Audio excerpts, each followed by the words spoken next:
Wonderful song. Praise song. Ning buntag sa tanan. Kung kuan pa nagasubay taning karsada sa tuang Welcome to the Bible Baptist Church sa tuang mga mensahe. So we have a very good messages every Sunday, for it reminds us and learn about the articles of faith of our church, in which we stand as the member of the Church of the Lord Jesus Christ. The message that I would like to share is titled The Perseverance of the Saints. I would like to read it from the Articles of Faith or Welcome to the Bible Baptist Church, what is written in regards to the message that you will hear. I hope nga ako ning basahon for us to para mabalyo ninyo ning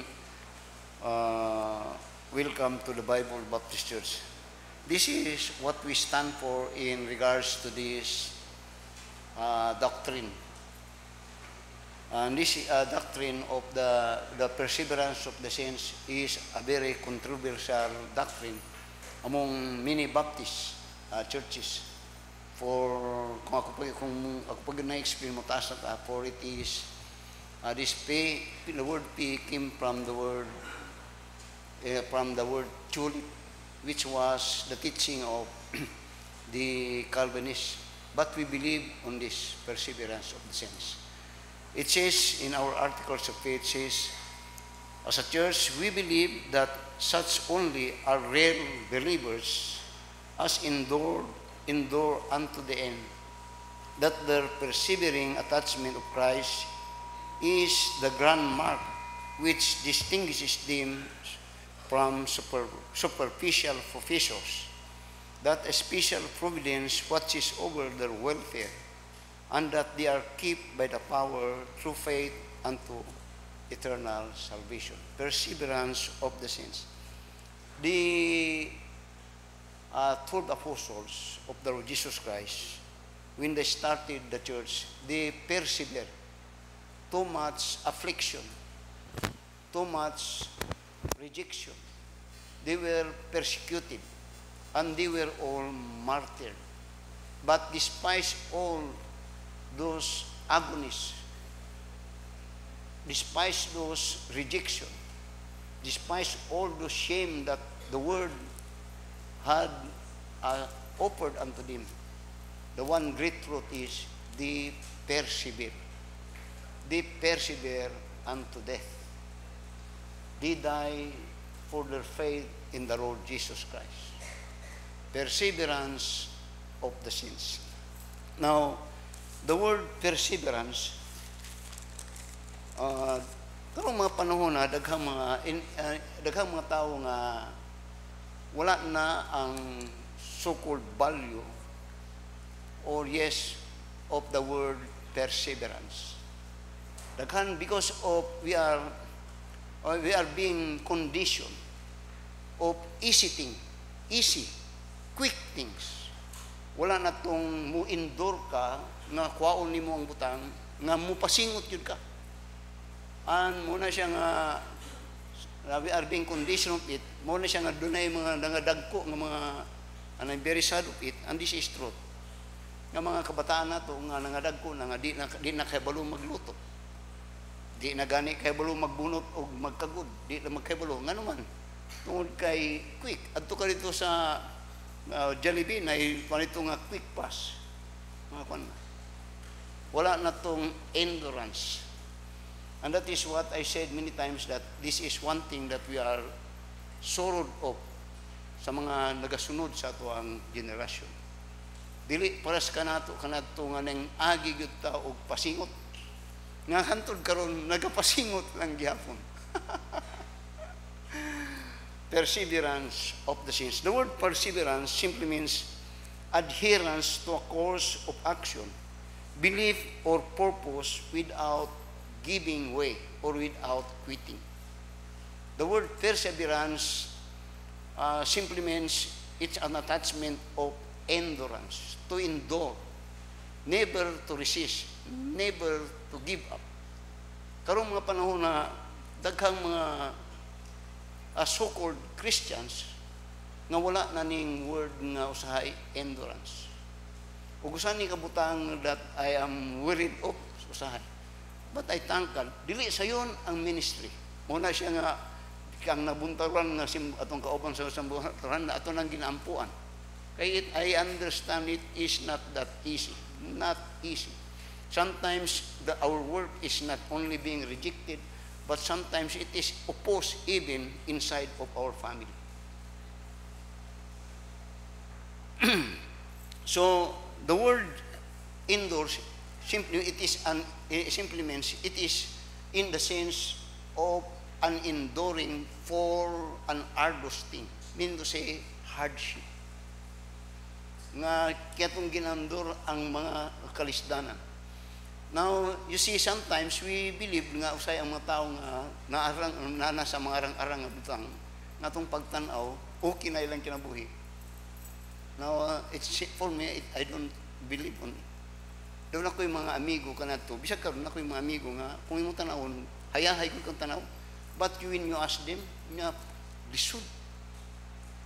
Kumbante yun. And oftentimes, ang ako madungog, kumbante. Nga naman kumbante? Usay, di na para sa ito nga, kundi para sa itong mga tao. Endurance. So that, to endure, if you want to endure, sagulin ni o katong word na patience. When you want to persevere, and you desire, and you have to persevere, your endurance, because parintin sila, nagyod na'y kalakip nga patience. Patience. For without patience, maglisod ka to persevere. Amen. Now, in the Bible, the word perseverance was mentioned only once. And it is in Ephesians chapter 6 and in verse 18. And in here, you will find in Ephesians chapter 6 and in verse 18, that before you reach number 18, sa verse 10 up to verse 17, si Apostle Paul explaining about the warfare of every believer. Warfare. That we are, when you are in a battle, or when you are engaging in a war, it entails some pressure. It entails wrestling. It entails intelligence. But in verse 18, this is what it says. Nya, praying always with all prayer. Na ampo taman sa ginhawa when you are in a battlefield, when you are struggling, when you desire to reach the finish line, press on. Ngunya, praying with all prayer and supplication in the Spirit, and watching thereunto with all endurance, perseverance, and supplication for all sins. That is mentioned once in the Bible, the word perseverance. And the word perseverance there is an encouragement for everyone that endeavor to reach the finish line. Perseverance. In a Christian life, now say, daghang mga Kristiyanon that say dili makalahutan. Pero I believe that every Christian, they will endure. They will reach to the finish line. When they know the reason why they are struggling, where they are wrestling. They are wrestling for their faith in God and the cause of the benefit of serving the Lord Jesus Christ. Wonderful. Now, this subject, mamati mong mayo, this subject or doctrine is one that is very, I think, ang right word nga, gi-oppose og mayo ni Soriano.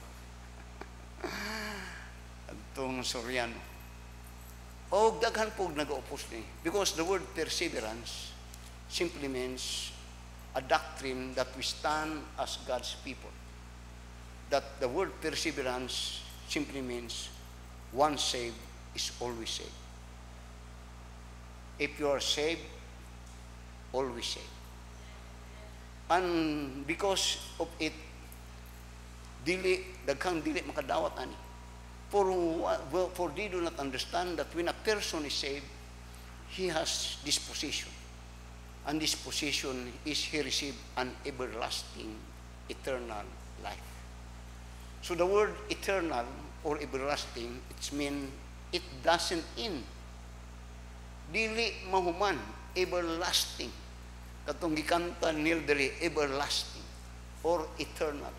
There is no end of it.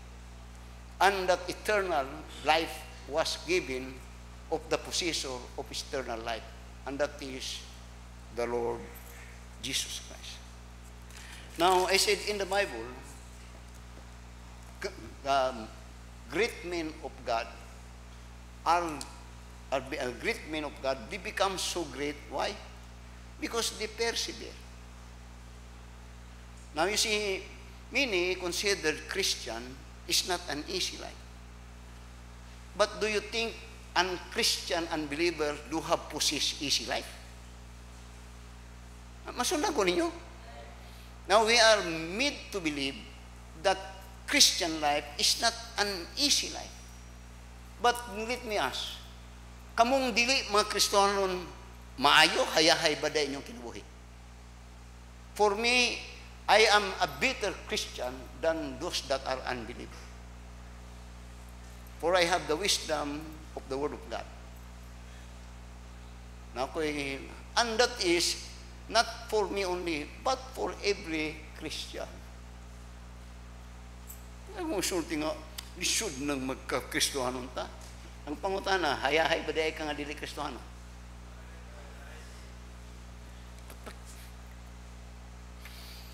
Now, yes, this had been a controversy among many Christians, that the doctrine that I stand for, and many Baptists believe, and the old Baptists believe, once saved is always saved, no matter what.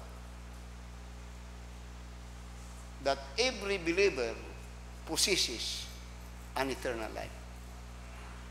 It nili na maputol, dili na maputol.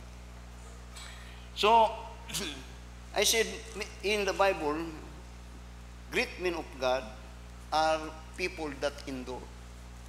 See, for instance, si Noah. Noah stand alone for God. He stand alone for God.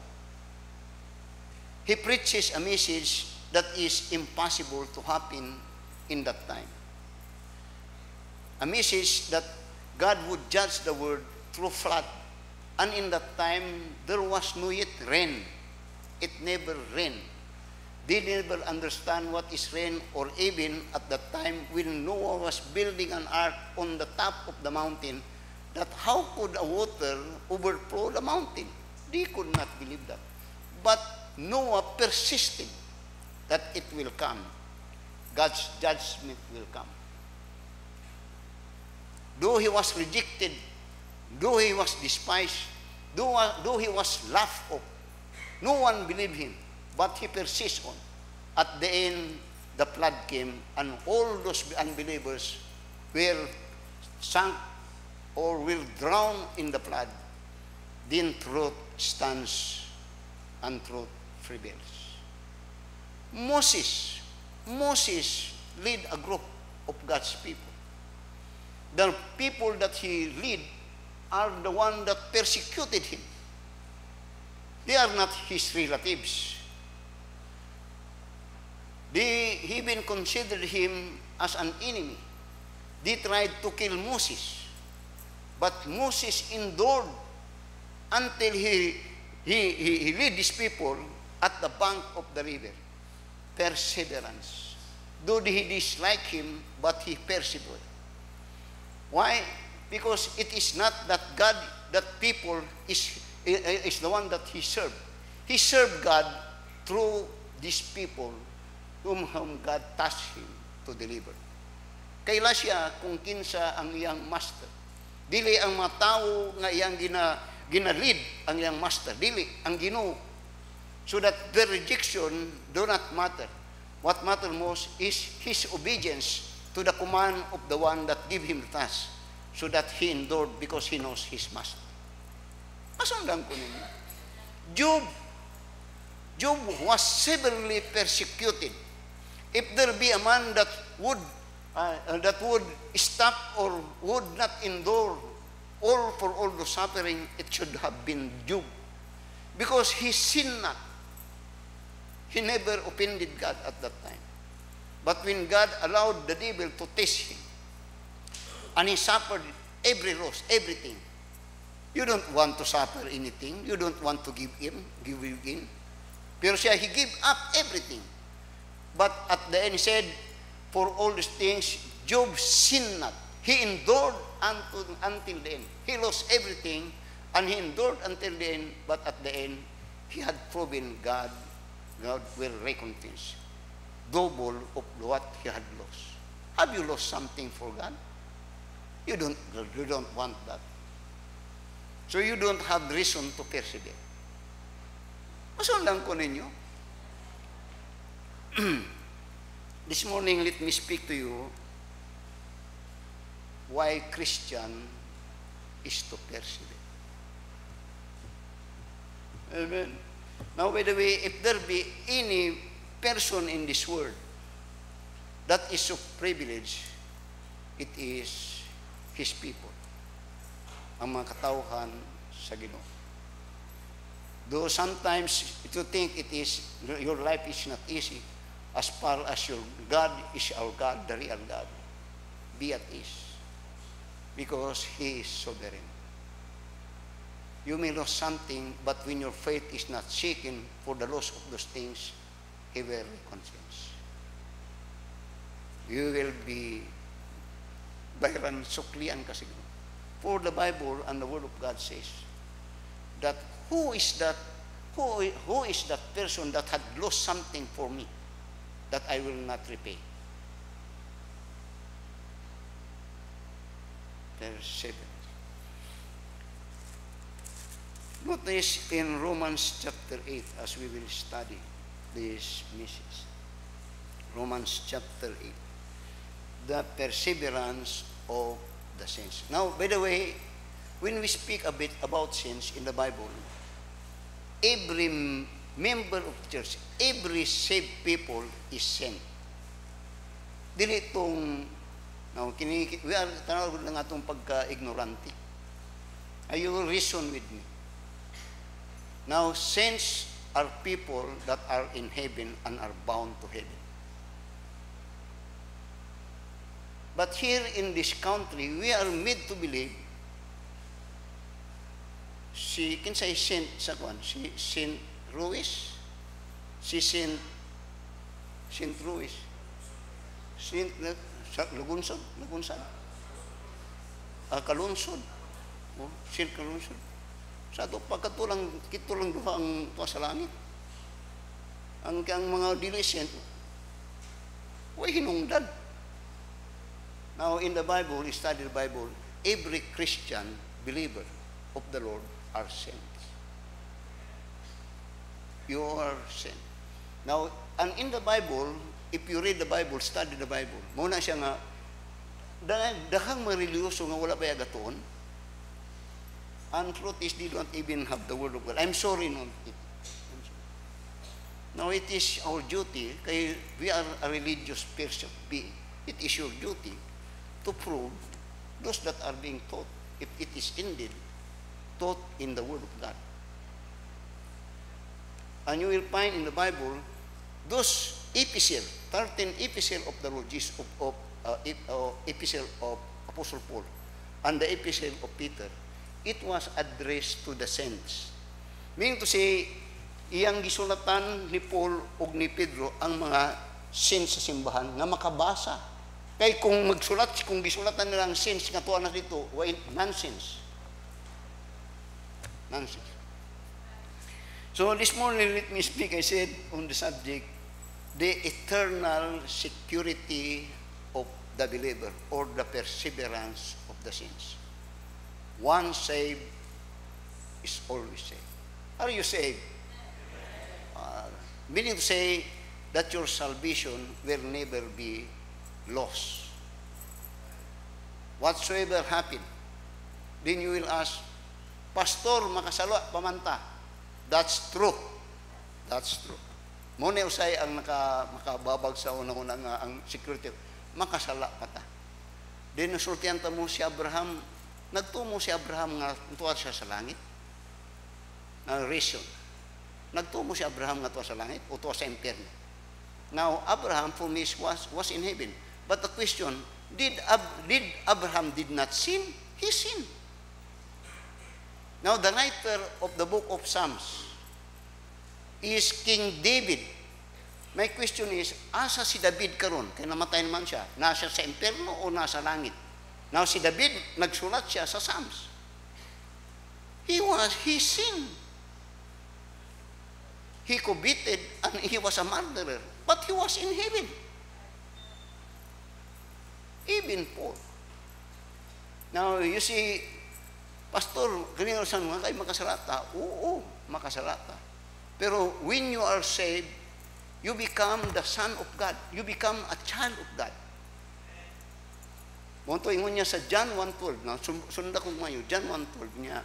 But as many as receive Him, to them give He power to become the sons of God, even to them that believe on His name. To them niya, to them that receive Him, even to them, but as many as receive Him. The point is, have you received Christ as your Savior? If you receive Christ as your Savior, take note of it, because it is the key. That says, but as many as receive Him, to them give He power to become the sons of God. The question is, when was the time, or is any person ask you after he presented to you the gospel and ask you, do you believe and want to receive Christ as your Savior? By the time that you said yes, then the next word is, you become a son of God. And when you become a son of God, you have your son or you have your daughter. Your intention for your daughter or for your son, because they are your offspring, is to them to make a living right. Pero magkasala ba sila? Does it mean nga nakasala imong anak, dili na nimo siya anak? It remains that he is your son. Munang principle ba? But the fellowship is being effective. Masuko ka. Di ka ganahan. Gani usay mo bunal ka. Pero di but pasabot nga dili nimo na siya anak. Are you saved? Doon din, if you are saved, you are children of God. You are a children of God forever. Do you have your son? If that is your son, then forever he will be your son. Bisan pag mahimo siyang kriminal, mapriso siya, anak lang gyapon mo na siya. Ingana ang masunod ko ninyo. The perseverance of the saints. Why? So in Romans chapter 8 and in verse 28 to verse 39, we will find here the reason why we believe about the perseverance of the saints, or what we call the eternal security of every Christ believer. That once you are saved, you are always saved, and you possess the eternal life. Once you die, you go to heaven. Now, doon ay mga simbahan na ang ilang pagtuo nga ang kaluwasan, luwas ka karon, makasala ka, mawa na. Ang problema, kung makasala ka karon, luwas ko karon, unya makasala ko, mawa akong kaluwasan. Ang pangunta na, sa unsang pamaagi, nga maluwas na pud ko. Mudawat na pud ko. Muto na pud ko, mudawat na pud ko. Unya makasala ko, mawa akong kaluwasan, usa akong buhaton, muto na pud ko, mudawat na pud ko. Kung namatay ko, nga wa ko nakadawat o nakatug na asa ko. That is one unreasonable kind of thinking. One saved is always saved. So be careful or be sure that you are saved. Now notice what that Bible, what it means about the eternal security of believer. Eternal. Kanang word ni eternal, why katapusan na? mga hurot na lang mo, why katapusan, di na mawala. Now, notice what the Bible teaches us. First of all, perseverance of the saints, or one saved is always saved, or the eternal security of the believer mo na ni, is that when you are a Christian, you are justified of God. Therefore, the Bible teaches us that no one could charge you against God. No one could charge you against God. What that? Kung sibot ni mong pasabot, pastor, makasala ko. Pero walay makakusar sa kuha dito sa Ginoo nga, oy, kini mong anak, makasala, tanggalan ni. No one. Now notice this. No one could bring a charge to God's elect. Why? Tanawa. In chapter 8, verse 33 to verse 34. Romans chapter 8, verse 33 to verse 34. Ngunya, who shall lay anything to the charge of God's elect? It is God that justifieth. Who is he that condemneth? It is Christ that died, yea rather, that is risen again, who is even in the right hand of God, who also maketh intercession for us. Notice the word, who shall lay anything to the charge of God's elect? Now, muni, ang but pasabot na ni. Now, when I sin, ang normal nga himuon, kung sa kalibutan, doon ay charges nga ihatag sa kuha para akusahan ko dito sa korte. Kay dito sa korte husayon o pamatud-an nga katong charge sa kuha nga nagabit ko, mapamatud-an o dili mapamatud-an. So, ingon, pero ang doon sa Biblia, yung sa pong kinsa man, kinsay mo talal sa inyo ha, by the time that you have offended or had sinned. Yeah, who will charge to that, who shall judge anything, who shall lay anything to the charge of God's elect? Kinsa. Then, kamo. Yeah, it is God, it is God that justifieth. Now, ang but pasabot ingani.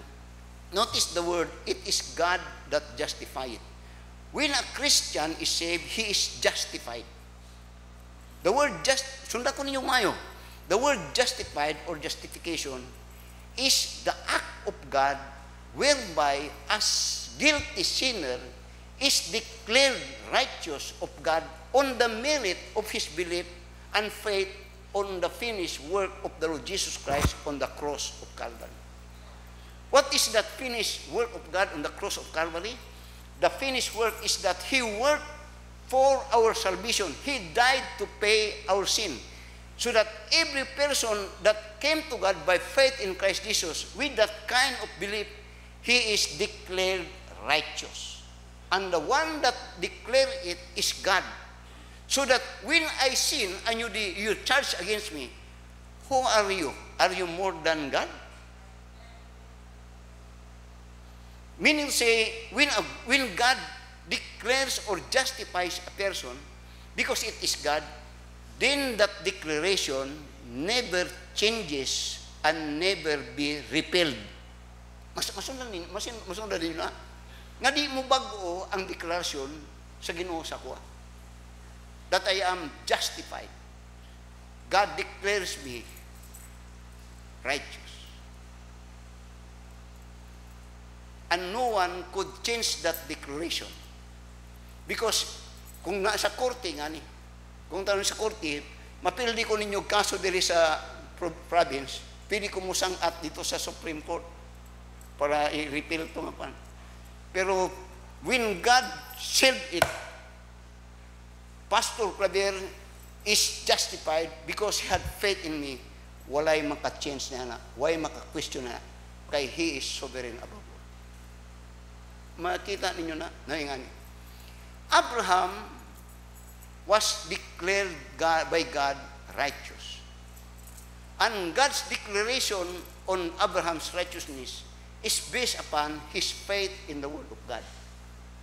So that when I'm speaking about this, that a person is not justified by his work. You could not be made righteous of God by your work or your belief on anything else, but surely on your belief on God and His Word. Above all, on the Lord Jesus Christ. So, yun niya, tama sa verse 33. Niya, who shall lay anything to the charge of God's elect? It is God that justifieth. Dinungo po niya, who is he that condemneth? Now, you could condemn me, but it doesn't mean that when you condemn me, maapektahan ang akong relasyon dito sa Ginoo. Sunda ko ninyo mayo. Kayo say, para makita nyo, kayo say, daghang matao nga mo-condemn ba sa inyo ha?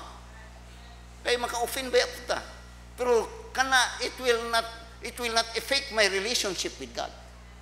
Di niya, who is he that condemneth?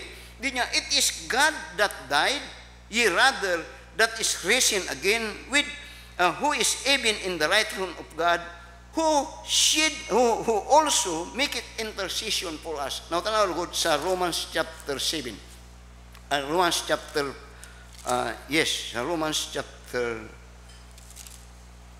8. Romans chapter 8. Now, there is a Romans chapter 7, before mo ito sa Romans chapter 8, sunda sa kuninyo. Muna ingon niya sa verse 18. Romans chapter 7, verse 18 to verse 15 pa, kung basahon. Ingon niya, for I know that in me, that is in my flesh. Ngunit ni Apostol Pablo, dwelleth no good thing. Now, kini nagasulti, mo ni ang pinakabalaan sa tanan at mga panahon ug bisag karon. Pero siya na mo ni ang gisulti. Mo ni ang gisulti. Now, kung i-compare ang kaugalingon kang Apostol Paul, layo ra kayo taoy. Pero tanawa ang iyang sulti, ang iyang ihon mahitungod sa iyang kaugalingon niya, for I know that in me, that is in my flesh, dwelleth no good thing. Diyon niya, for to will is present with me, but how to perform that which is good, I find not. For the good that I would, I do not, but the evil which I would, that I do. Now, if I do that I would not, it is no more I that do it, but sin that doeth in me. I find in a law that then, when I could do good, evil is present with me. Huwag ka ba matikod, anak? Nga say, manimba ta. Tagtod, kung natay mo ang maayo, say, na mo babag sa ato ba? Muna yung ginapasabot. Nga gusto kong tamo, magtinarong, ay, pero saan naman eh? So, he had this,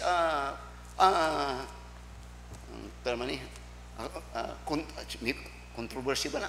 Something like that. Then niya, in verse 22, for I delight in the law of God after the inward man, but I see another law in my members, warring against the law of my mind, and bring me into captivity to the law of sin, which is in my members.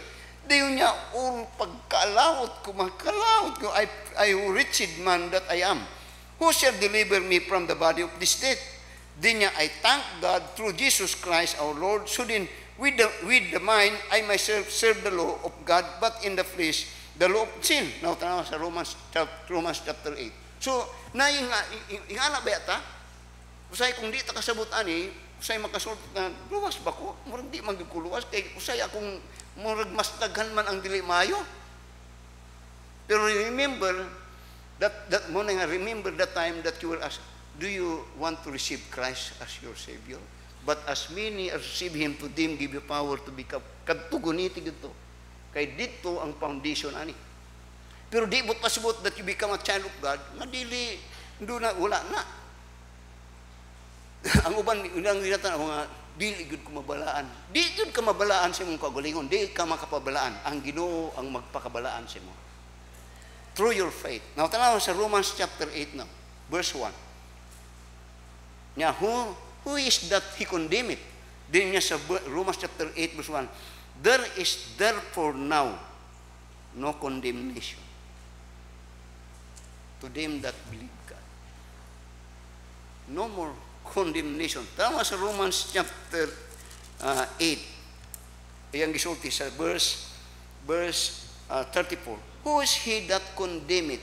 Sunda ko mayo. It is Christ. Kinsa mo? Now you could condemn, but it will not affect my relationship with the Lord. Because you are not the judge. The final judge is God. And my relationship of God was already established by the time that by faith I believe and receive Christ as my Savior. I become a child of God. By the time that your child is born in you, she is your son. He is your daughter. born again. Now, tanawa, who is he that condemneth? It is Christ that died, yea rather that is risen again. Notice this. Who is even in the right hand of God, who also maketh intercession for us. Now, when Christ came here in this world, He came to teach us. He came not only to teach, but to show who is God, to manifest God in the flesh. But up then He came to suffer for our sin. But the question is, when He was resurrected, unsay trabaho ni Ginoong Kristo para sa mga magtuto? Now, muna yung usay ang wa nato nakita. Ingon niya, He was risen again to make intercession for us. He was there making an intercession for us. He was seated in the right hand of God and making intercession for us. That nga diri. Nga ambot pasabot, when I sin, He was there making intercession for me. What is that? What that mean, intercession? Now, tanawa. Sa Hebrews chapter 7. Hebrews chapter 7. And in verse 25. Okay lang mo? Romans chapter 7, notice in verse 25.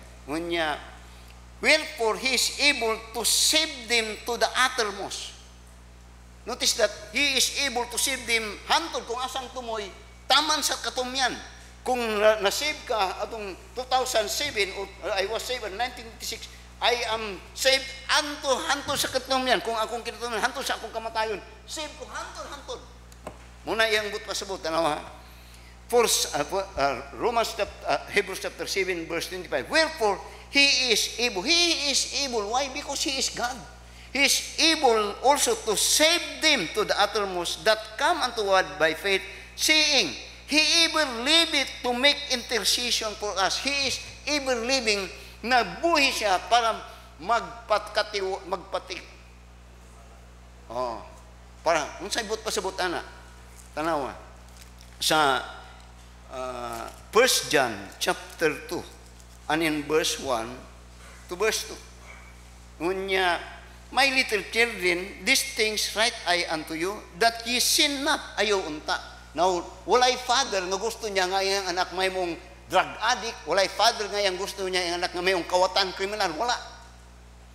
So, ingani ang gun sa Ginoo, my little children, these things write I unto you, that ye sin not. And if any man sin, now, ikaw nak, di ko gusto nga mag-lit-lit ka mo. Pero kung mahitabo nga nakasala siya niya, we have an advocate, and if any man sin, we have an advocate with the Father, Jesus Christ, the righteous. The word advocate simply means a lawyer. Something that will fight for your cause. Something that will fight for your right. And that lawyer, dili mapildi. Nanuman, Diyos siya. Now, when I sin, the devil will accuse. Now, when I sin, now makasalaman ko. Now, you accuse me. When you accuse me, you are part of the devil. But in heaven, God said, oh, ang but pasabot, when He was under interceding as our lawyer. Now, sometimes we sin, yes, klaro yun nang nakasala o nakasala. Paras kang David, nakasala yun, klaro. Pero ang dito sa langit, ang sulti sa Ginoo, nakasala siya. Pero ang problema, wa na kay tinglon. Ano man, gibayran naman na ako yung sala. Kaya ba mo na? Kaya ba mo nga, di ba mo gasulti nga si Kristo nagbayad sa atong masala? Gasulti mo ano. Nga nang siya atong manuluwas. That is the advocate doing in heaven, that when a Christian had sinned, indeed, he sinned, but the accusation will not pursue. Why? Because before even he had sinned, the sin was already paid for on the cross of Calvary. So walay tinglon. Dili mo dulot. Kay kung makasala ka, magbayad ka gyud. Mapriso ka. Pero ang problema, ang kwan karon nga makasala tuod, pero ang problema, nabayaran man. Wa kay tinglon. The security, if you are saved, remember that. Kaya usay mo kala, kaya mo kasala, manggid ka. Pero ang mayo, this is the work of the Lord, that He is there in heaven, making intercession for you. Now you see, in every case, sa ito, kung na mga kaso ang madagkong mga politiko, mangita yun na sila katong maayo good kayong mga abogado nga mubay na sila milyon. Nga naman, para na imulaban sila. Kita, mo na tayo manlalaban sa langit. Indeed, you could not say, you could not deny that you could sin. You could not. But the good thing, you have an advocate. Believe that. Muna when he came here, he came here to save us. There in heaven, he came there to be our lawyer. Another one. So, first is that no one could charge to God's elect. It will not prosper. Meaning to say, you are protected of God. Protected of God, dili man. Now, walay tao nga mapriso not unless mo prosper ang charges. Ma-prove ng charges. Walay, in heaven, no charges could prosper against a Christian. Because the one that will, our advocate there is the one that paid for our sin. Muna siya, Jesus paid our sin. Second, okay lang mo? Pamati mo gmayog yun. Pamati mo. And be sure that you are saved. Because this is for the believer. Second, not only that, but second is that when you are saved, nothing can separate you from God. Nothing and no one could separate you from God. Murag kung saved ka na, pilit yun ka sa Ginoo. Muna siyang term niya, the vine and the branches. I am the vine, you are the branches. Di yun na. Tanawa, Romans chapter verse 35 to verse 39. Naran to sa Romans chapter 8. Romans chapter 35. Romans chapter 8, 35 to 39. Who shall separate us from the love of Christ? Who shall separate us? Kinsay makapahamulag sa to? Kinsa? Dinungon niya, shall tribulation, or distress, or persecution, or famine, or nakedness, or terror, or sword? As it is written, for thy sake we are killed all the day long, we are accounted as sheep for the slaughter. Nay, in all these things we are more than conquerors through him that loved us. Dunya, for I am persuaded that neither death, nor life, nor angel, nor principalities, nor powers, nor things present, nor things to come, nor height, nor depth, nor any other creature shall be able to separate us from the love of God, which is in Christ Jesus our Lord. No one. Don't you know that the object of God, when He created everything in this world, is the object of His love, and that His love object is you? Nga, masabtan ko ninyo. Gibuhat sa tanan, gibuhat sa tanan ang tao, andam ang tanan sa Ginoo, ang tanang butang nga kinanglanon sa tao. Di maiksos ning mga butangan ni. Mo pabili ni. Ngunya, seed time, sunshine and rain, seed time and harvest, everything. Now, kanad to, 1984, ay linumdum ko, nag-seminar nag-attend ko training sa Baybay Liti, sa Biska Baybay Liti, 1984. Ang usa ka butang subject di ko kalimot dito is the equilibrium between production and population. Di yun ko kalimutan. Equilibrium balance sa production, sa mga production sa food o sa ngader kam ang tudur kanadto, di pa ko Kristohanon. Nga ang ginatudlo sa nga naay panahon jud nga ang population mo grow o ang production mo hinay. That was 1984. Karon 2024 na. Pirti ng dugaya. Ako nagtupod ko nga mahurot yun nimo. Wala si nagkadaghan di yun mahurot. Nagkadaghan ang tao, nagkadaghan po ang manok. Mas daghan pang manok. Nagkakuan ang mga isda, nagkadaghan pantat, daghan pandili, and all these things. God created everything for the object of His love, and that issue. Dili na, much more for you as a Christian. Who can separate us for the love of God? Did God, when we had sinned, did God stop the sun? When we have sinned, did God stop the rain? When we have opposed God and reject God, did God gipalong niya nga adlaw, wa niya gipaulan, dili. Naibagyo, tunod, pero nagadawan continually He sustain. One of my friends said, abini mo ang nagpalisod sa to sa hay, is greed. Greed. Daghang bugas pero daghang ang greed lang. So, perseverance of the saints. No one could charge God's will. No one could separate us from God. No one. Kung no one, ba't pasabot siya? Di ka pasagdan sa Ginoo. Para sa good ka na to sa tuwa, ganatong gamay pa ta. Ang sulti ni Sianing, ako'y silingin nga gamay pa ko ito, imentary pa ko nga ayang baligya, saging o kamuti. Diyon ang saging ka na to, ang sintimo pa to, tulo ka buok, pila to ka sintimo. Diyon mo atang ko saya, mo atang lang ko dito kung naay mga saging nga ini ka hinog lungagon na hinog magliki, magbuang tubig, itong i-reject mo, kung ginakuha kaon.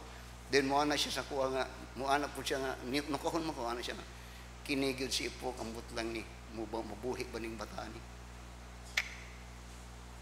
Ang iyang pagtangay, malnourished man. Wa siya kay balo nga, buhi lang gyapon. Sometimes we think that, sometimes if you are not learned, mahopeless ka. Pero when you have the Word of God, you will have a living hope. No one could separate us from the love of God. No one. Third, nothing can separate us from God. Now, not only that, but tanawan ko sa verse 28. Verse 28. Thirdly, that God makes everything good. God makes everything work for your good. Notice the eternal security of the believer. No one could charge God's sin. We could sin. No one could separate us from the love of God. Third, everything works for good to us. Everything. Dili lang kay good thing, bad things, everything. Tanawa, verse 28.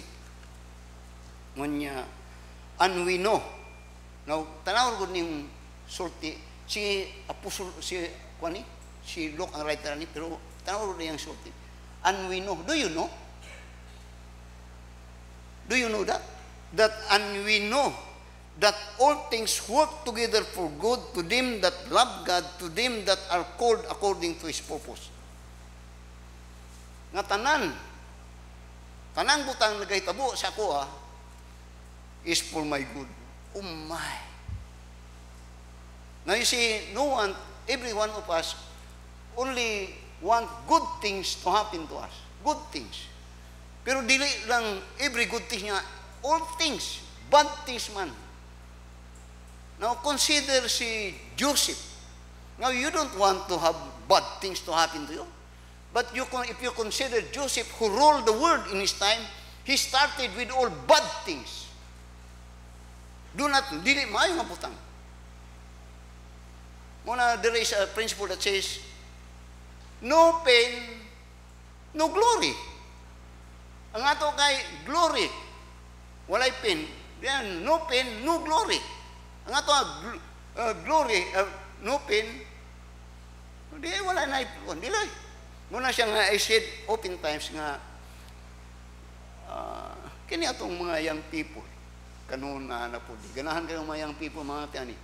Nga itong mga young people, karong magpanon na pasalamat mo, nga inyong mga ginikanan, perting suffer, daghang pain sa ila ka na ito nga paningkamo. Nga nahimo mong murag hayahay karon.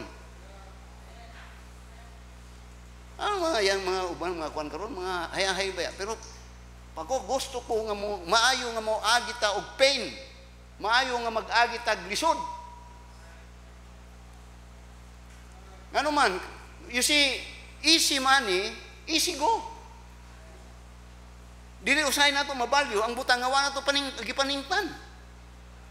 Dili kung ang butang ganing paningtan nimo imo gud ang ampingan nga maayo pagka easy money, easy go. Mo nang mga sugarol palahubog, sugarol magbabayo, wala kay easy money, easy go. All things, Joseph had suffered many things, even in the hands of his brethren, in the hands of Potiphar, in the hands of dito sa prison. All those are not good things. But then he said in Genesis chapter 15 verse 20, when he confronted his brother, niya, to you it means for me, for you it means bad for me, but God meant it for good, to save lives. All things work together for good. Nawi nga ni, ako kanadto sa bago pa ko nga pasto, nag-usay maulaw ko, makuan ko, nganong katong akong panahon nga dili pa ko magtuto, dili to maayo nga mga gawi, di ito mga maayo. Di gani na ako ginasikutan sa'yo, pero sa'yo mapugos ko para makita niyo. Pero later on, salamat sa Ginoong gipaagi ko atong mga dapita. Kay karon makatudlo ko taman sa ginhawa ni mga bata nga ayaw sonda tong akong giagihan kay dili ito maayo.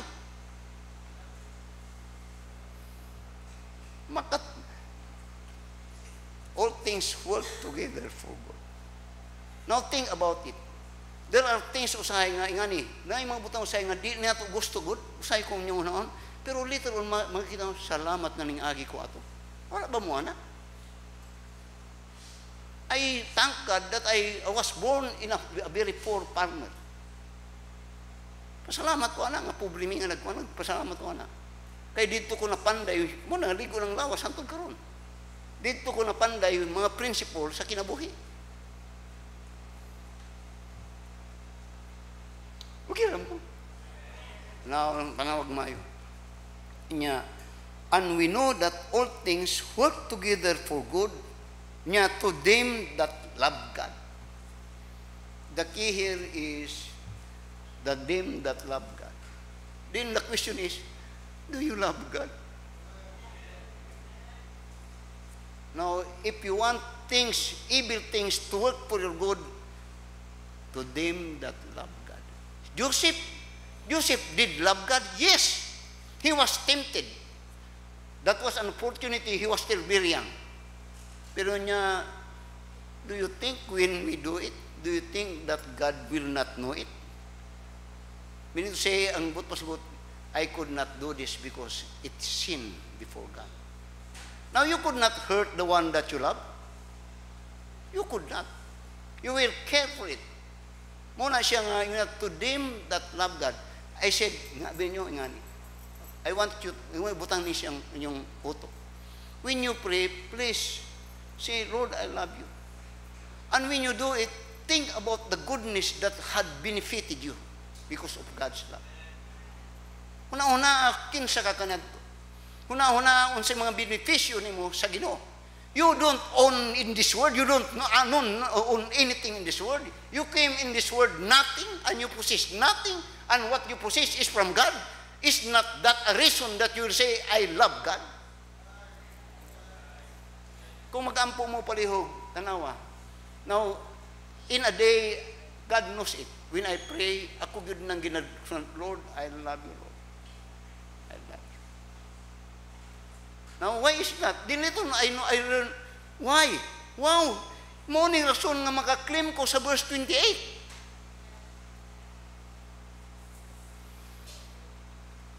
Now, tanawin ko ninyo ni, if you don't want to say I love God, tanawin ko ninyo sa 1 Corinthians chapter 16. And in verse 21 to verse 22. I said, daily, akong ipabot sa inyo ha, daily akong ginasulti, I love God. I love you, Lord. I love you, Father. I love you, Lord Jesus. I love you, Holy Spirit. Ako nang ginasulti. You could serve God, maybe, but without love, that kind of service is nothing before God. Kanama, 1 Corinthians chapter 16, verse 21 to verse 22. The salutation of me, Paul, with mine own hand. If any man love not the Lord Jesus Christ, let him be accursed. Tungluha siya. Nganuman, Can you not? You own nothing. We own nothing in this. And in fact, you keep on asking, begging for God. After a while, it's not that a reason that you could say, Lord, I love you, Lord. And God will be blessed. When was the last time that your husband said, I love you? When was the last time that your wife says, I love you? Try to make that a practice and you will find. Kung di ba mas sweeter as the years go by. Di lang kayo tayo expressive. Ang Ginoo expressive ba kayo? The perseverance of the saints. The eternal security of the believer. First, no one could charge you. No one could charge against God's will. Second, no one could separate us from the love of God. Third, all things work together for good. Now, if you were Joseph, you don't like that. Kang David, if you're David, you don't like that. Kung ikaw si Daniel, you don't like katong nagahitabo siya, you don't like it. Pero these people that understand that they love God, they could receive it. They could welcome it. Then it works good to them. Fourth, maybe this is the last one. Tanawa, sa verse 29 to verse 31. Verse 29 to 30. Fourth is that all that God had saved will God glorified. Kung ibalik, ang tanan nga giluwas sa Ginoo, dadon niya sa langit. John chapter 14, tanan, why mabilin? Tanan, kung sagatos dili ang gilang luwas, pagbalik niya katong sagatos, iyapot tong dadon. Why mabilin ato ni? Why mabilin? So be sure that you are saved. All that God saved, He will glorify. We will be at peace and rest in heaven. Tama sa verse 29. For whom He did foreknow, He also did predestinate to be conformed to the image of His Son, that He might be the firstborn among many brethren. Moreover, whom He did predestinate, them He also called, and whom He called, them He also justified, and whom He justified, them He also glorified.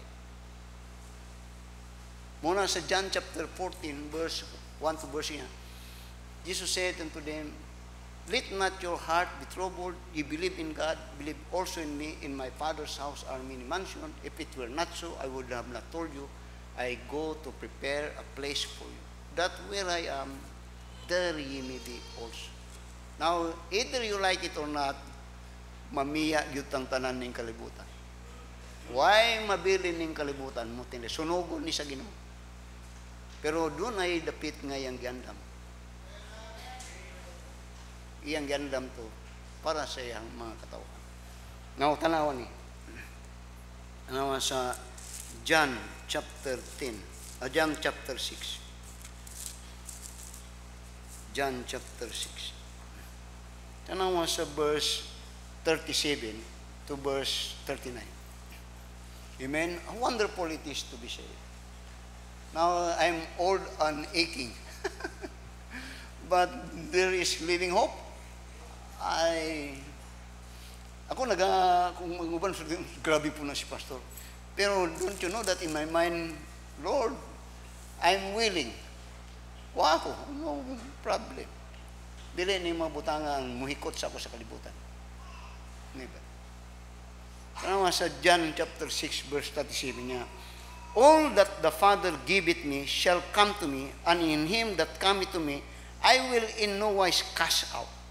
For I came down from heaven not to do mine own will, but the will of him that sent me. Tanaw sa verse 39.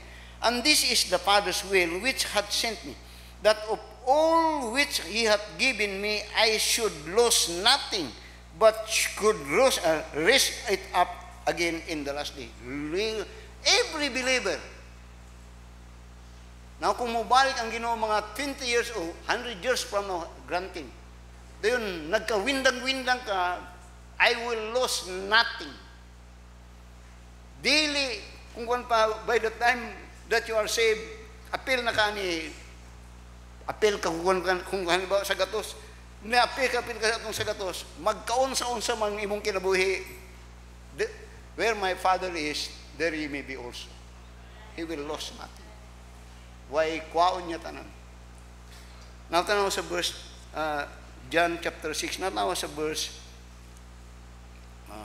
John chapter 6. John chapter 10. I'm about to close. John chapter 10. Tanawa. And in verse 27 to verse 29. The eternal security of the believer. Once saved is always saved. Mga timan-an ninyo, John chapter 1 verse 12. But as many as receive Him, to them give He power to become the sons of God, even to them that believe on His name. John chapter 10 and in verse 27. My sheep hear my voice, and I know them, and they follow me. And I give unto them, notice this, eternal life. The word eternal, kung mong tanawon, bisag asa ng dictionary, why lang to, what na'y katapusan. So that by the time that you believe and receive Christ, you have possessed this. Until hantod asa taman, why katapusan, ang word eternal. Ang eternal is synonymous to the word everlasting. Katong kanta itong mga everlasting God. Doon niya, and I give unto them eternal life. Who give that? Jesus Christ. Who is Jesus Christ? He is God. And I give unto them eternal life, din niya, and they shall never perish, nor neither shall any man pluck them out of my hand. Din niya, my Father which give them me is greater than all, and no man is able to pluck them out of my Father's hand. Now, nga ni, usahay kung ang imong anak mo, imugunit sa imuha, mutabok mo kalsada, dili na siya safety. Kung anak nimo ang gagunit, na tendency nga makabuhi na siya. Pero kung ikaw ang gagunit, unya, ang Jesus Christ is holding, and the God the Father is holding, that is more than secure. Kung if you are saved, please assure, I'll see you in heaven. Pastor, nakasala man ko, makasala yun ka. Parehas ta. Ito lang sa adtono niya. So, not only that, now notice this. The question is, timan itong John chapter 10, the question is, who's keeping us? Kinsay nagakip sa ato na di tamad hamulag sa Ginoo. Kung ikaw ang gagunit, makabuhi ka. Pero kung ang Ginoo makagunit, di ka makabuhi. Muna ang gisulti ni Pedro. Tanawa, sa 1 Peter. Okay lang mo? Kay mundang na ta. Tanawa sa 1 Peter, chapter 1 and verse 4 to verse 5. Muna yung ginasulti ron ni Pedro. Yung niya, to an inheritance incorruptible, undefiled, and that fadeth away, reserved in heaven for you. Reserved, doon niya, who are kept by the power of God. Moto'y gunit sa Diyos nga amahan, gunit sa Diyos nga anak, who are kept by the power of God. Kaya kung ikaw mugunit, makabuhi ka yun. Dili ikaw ang gagunit. Gani ikaw ang gagunit sa mong kinabuhi. Kung ako pag yung sundon, dili ikaw ang gagunit sa mong kinabuhi. Kana hinulman mo sa Ginoo, kuhaon nagbalik sa Ginoo kung ato pag yun ng sumpayan. Ngunya, who are kept by the power of God, din ay mong ang imo through faith. You have to believe God. Who are kept by the power of God through faith unto salvation, ready to reveal in the last time. Wonderful it is to be saved. Wonderful. Now, ang uban, daghang mga, I'm about to close, daghang mga, so, even Christian, na dili makadawat about this perseverance or the eternal security of believer. Daghang dili makadawat that once saved is always saved. Nga naman, kay ang ilang tanaw makasala lagi. Makasala. Muni ang ilang verse. Muni ilang verse. Tanaw na to. Ug muni po itong verse. 1 John chapter 3 and in verse 9. Verse 8 to verse 9. 1 John chapter 3 verse 8. Then ay sige lang sultig close. Pero nakatiwang-wang paghapon. Yun niya, 1 John chapter 3 verse 9 niya. He that committed sin is of the devil, for the devil sinned from the beginning. For this purpose, the Son of God was manifested, that he might destroy the works of the devil through the cross. Then, ingon niya sa verse 9, whosoever is born of God doth not commit sin. For his seed remaineth in him, and he cannot sin, because he is born of God. Question. Ikaw, pastor, tinuod na sa mga pastor. Now, you may not believe it, but tinuod ni. Tanaw sa verse 9. Whosoever is born of God doth not commit sin. Now, let me explain. The word commit here, paminawag yun mayo. The word commit here, I have said this again, I have always said, simply means to practice. To practice sin. Whosoever is born of God do not practice sin. Now you listen. Kanadtong di pa ko luwas, I was saved at the age of 28. Sa dili pa ko luwas, sutihan mo, edad na akong 3C, first year high school, nagasigarilyo na ko. Ayaw ni, nagasigarilyo. Di na kanang sigarilyo, parinti na niya, iksuna niya, kamba na niya, mga bino, palahubog na ko. Kining duha, kasagaran pag niya, sugarol kayo ko. Practice na ko na, kanyad ko. Makakita ko kwarta Sabado, mag-andam na ko para sa bulang. Practice ko na ko ng kanang mabutanga. Hasta chicks ko, kanang pamakak and all those things. Practice na ko na.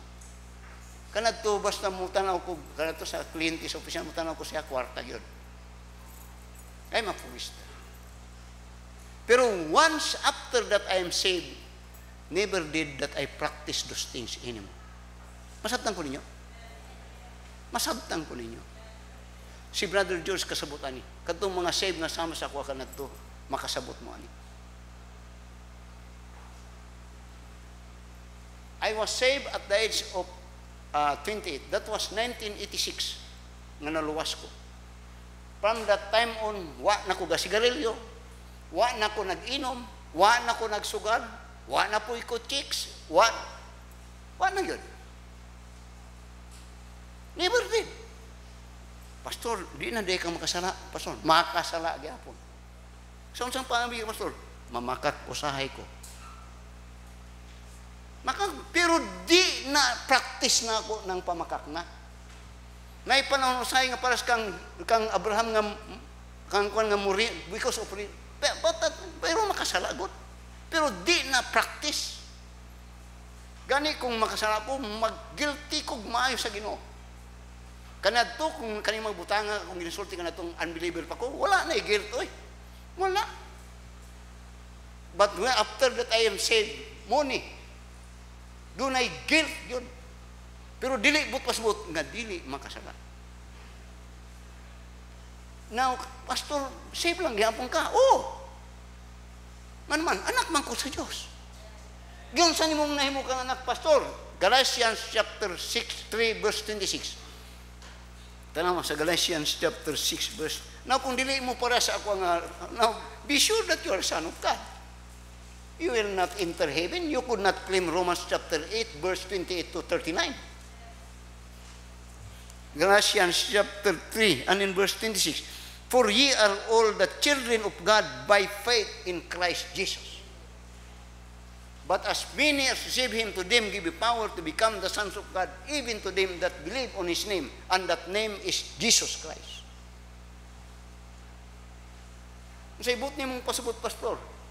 Kasabot ka nga makasala. Oh, sa dihang si buhaton ni Moron. Umanto sa 1 John chapter 1 and in verse 9. But if we confess our sin, He is faithful and just to forgive us of our sin. Pastor na kay anak pastor. Oo.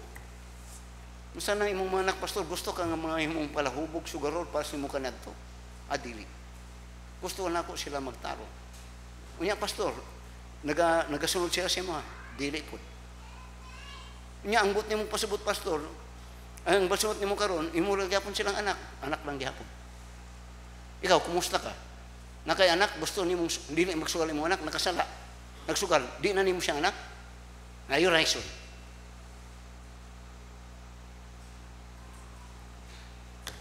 The perseverance of the saints. The eternal security of God's believer. No church against God's will. No one could separate us from the love of Christ. All things work together for good to them that love God. He will take me home after this life. I'll be in heaven. Lastly, verse 31. Yun ang tamo basta last, mga napulo ni kalas ni. Verse 31. Tanawan mo sa verse 31. Lastly. Unya, what shall we then say to these things? If God be for us, who can be against us? Dalay ko ng Ginoo. Wonderful it is to be saved. Wonderful. Let us all stand up and let us pray. Our dear Heavenly Father, Lord, salamat sa mensahe nga nagapahinumdum ka namo about the eternal security of every believer, that we are to persevere. We will persevere because it is Thee that hold us up. Dili kami ang gagunit, kundi Ikaw ang nagagunit. Ang amo lang is musunod ug muto diha kanimo. Dear Father, I pray, if there be anyone that hath not yet confess that they believe and receive Christ, make it happen today. Let them say, I believe God and I receive Christ as my Savior. And for us that are saved, Lord, this is more than enough to strengthen and solidify our faith unto Thee, and to be more grateful of all those sacrifices, those suffering that You had for in our behalf. Lord, salamat sa mensahe. Bless it as You been blessing it again. Father, I pray in Jesus' name. Amen. Be sure that you are saved. Be saved. Because Christ is Savior. Thou shalt call His name Jesus, for He shall save His people from their sin. When you are saved, you are secure. My faith looks up to Thee, the Lamb of Calvary, Savior divine. Well, He'll be what I pray. Take all my care away. Oh, let Thee from this day be home.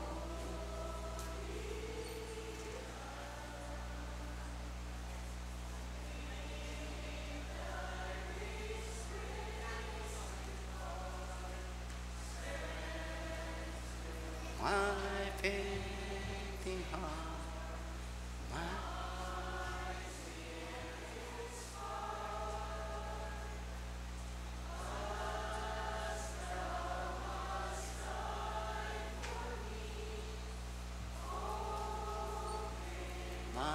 love for Thee, pure, warm and cherish me, living fire. While I've dark maze I tread, and griefs around me spread, be Thou my guide, be darkness turned Wipe sorrow's tears away. No, let me ever stray from thee.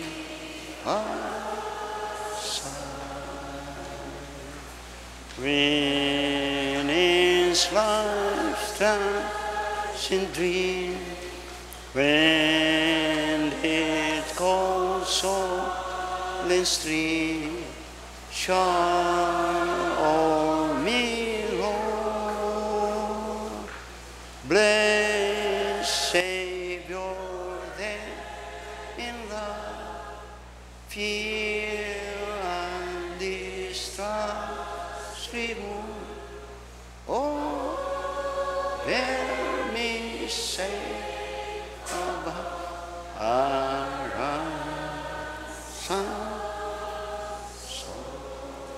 Okay, dengan salamat kita has be seated for a while, gamay lang. Alas 12 pa lang. Wa pa nag-alon. Natay baptism. Natay baptismo.